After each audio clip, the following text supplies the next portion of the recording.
Uma das obras que eu mais gosto chama-se Desmundo. Tem o livro da autora Ana Miranda. Esse livro ele foi convertido num filme, se eu não me engano, em 2003, 2004. O filme Desmundo ele vai retratar a situação das mulheres no início da colonização do Brasil, entre os anos 1500 a 1550, 1570 aproximadamente. Antes de falar da obra, só um detalhe. É mais adequado, quando a gente fala desse período, em vez de falar Brasil, falar colonização portuguesa. Então, o melhor seria falar o início da colonização portuguesa na América. Porque o Brasil ele só vai se constituir enquanto nação independente autônoma em 1822. Então, sempre evitar falar Brasil quando nós tratarmos do período de 1500 a 1522. Nós éramos uma colônia de Portugal. Na verdade, em 1815 nós viramos Reino Unido, mas vamos convencionar que de 1500 a 1822 nós éramos uma colônia portuguesa, então o mais adequado é a história da colonização portuguesa na América. Esse livro, Desmundo, ele é um livro extremamente pesado, ele é um livro extremamente triste. Se você está pensando em ter uma leitura mais leve, mais agradável, sugiro que não leia. Esse livro ele vai retratar uma personagem principal, que é a Oribela. Ela é uma menina órfã, né? Ela morava em Portugal. E o que acontecia em Portugal e alguns outros países europeus de forte influência católica? Quando uma menina ela ficava órfã, ela ficava tutelada pelo Estado, ou seja, o Estado decidia o que fazer da vida dessas garotas. Essas órfãs, muitas vezes, elas eram trazidas para a colônia para casarem com senhores de engenho. Muito cedo, muito jovens, 12 anos, elas eram crianças praticamente. Até mesmo as filhas das famílias, de famílias constituídas, que não eram órfãs, as fidalgas, fidalgos, fidalgo vem de filho de algo, das famílias nobres, se elas chegavam nos seus 14, 15 anos e não tinham um casamento arranjado, já era questão de problema para a família. Esses casamentos eles eram arranjados pelos pais, geralmente com homens muito, mas muito mais velhos. As mulheres não conheciam seus esposos. No caso dessas órfãs, elas vinham para a colônia, por quê? Porque o Estado português ele vai evitar que os senhores de engenho eles tivessem um processo de miscigenação com as indígenas e com as negras africanas que vieram trazidas e escravizadas para a colônia. Então, a tentativa de não miscigenar a população portuguesa com os nativos e com as escravizadas.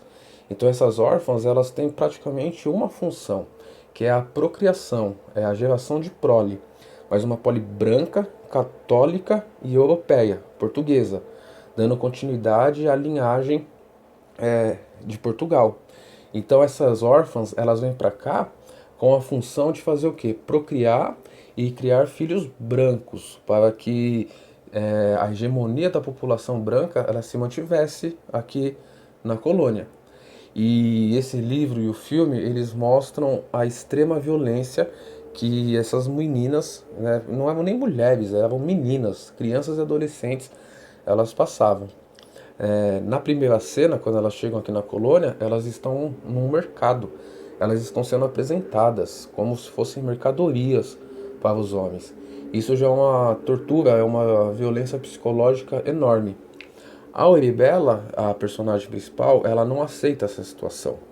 E ela vai se casar com um, se não o pior senhor de engenho que tem, era um pária ali dentro da sociedade colonial, o Francisco de Albuquerque. Ele é um personagem completamente tosco, completamente violento. Ele não tem modos nenhum de civilidade.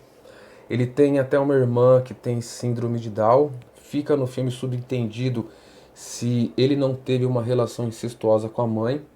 E aí nasceu a menina com essa questão. O filme, ele não, tanto o livro como o filme não aborda essa questão central.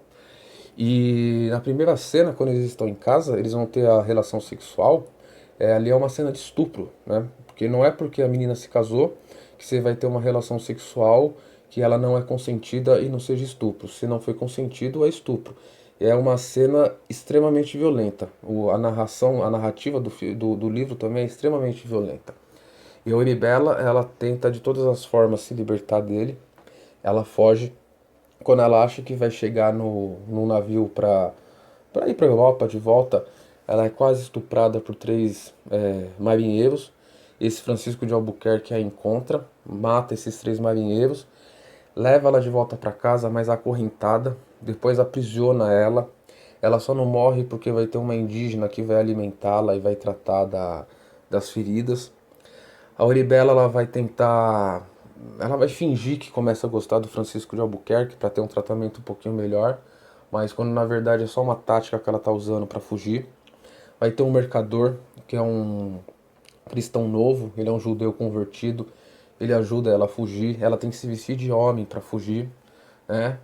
E o final do livro, do filme, eu não vou contar, e vocês assistam.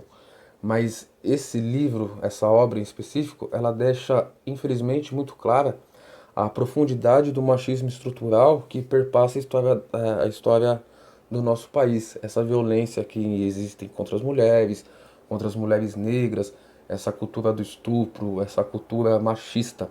E esse filme ele é uma denúncia. Então, sugiro aí que principalmente as meninas e os meninos também assistam para que a gente possa entender que quando nós criticamos abertamente o machismo, o racismo, isso tem profundidades na nossa história. E só entendendo o nosso passado nós podemos compreender o que acontece no presente e assim a gente possa dar um salto para construir uma sociedade um pouco mais humana, mais igualitária, menos racista, menos machista. Beleza? Falou, pessoal.